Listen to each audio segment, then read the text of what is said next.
Napakaanghang po ng mga salita ng Panginoon. Tila nagbabaga ang kanyang mga salita laban sa mga eskribas at pariseyo. Ito pong mga eskribas at pariseyo ay dalubhasa sa batas. Alam nila ang batas, memorize nila ang kautusan, pero the main objection of the Lord is in the word hypocrisy.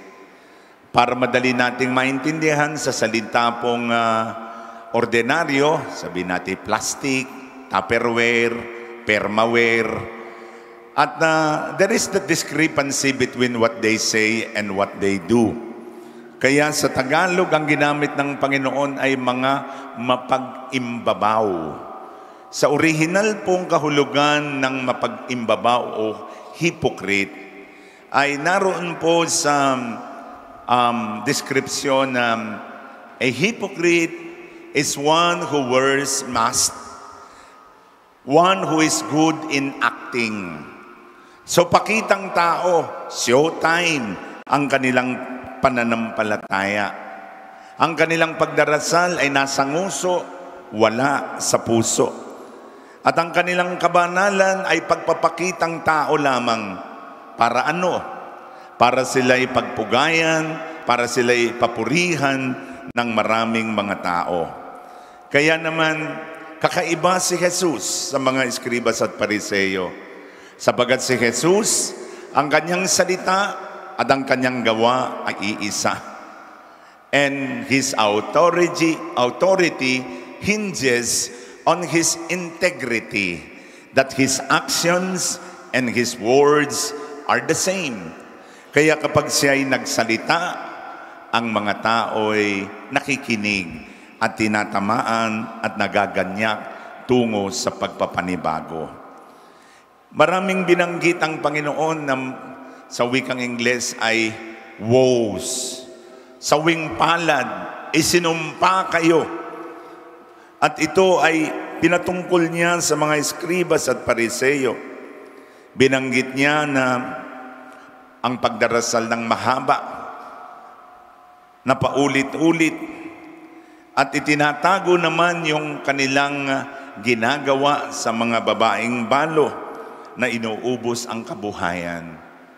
Kaya naman ito ay isang kabalintunaan sapagkat ang kanilang pananampalataya is more of a lip service than a true worship that is done through action.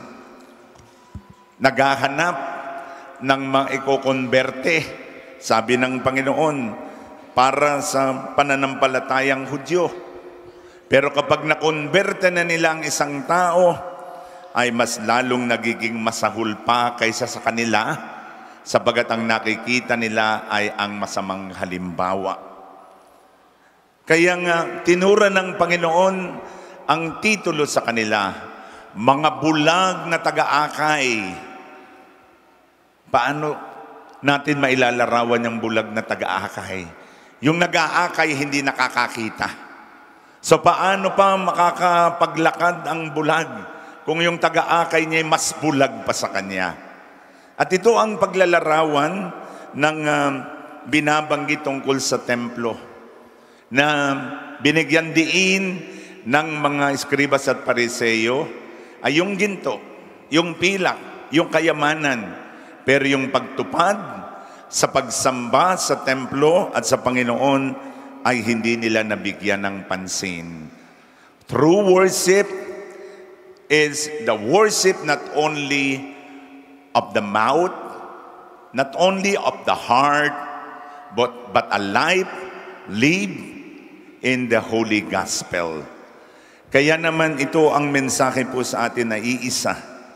Sana po yung magpakatotoo tayo sa ating pananampalataya.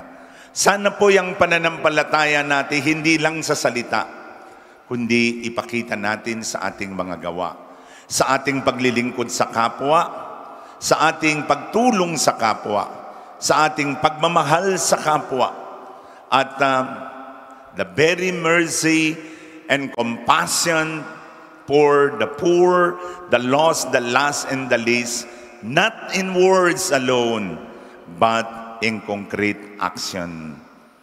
Kaya naman sa umagang ito, ang hamon po sa atin, tunay tayong maging Kristiyano sa salita at sa buhay na gawa. Amen.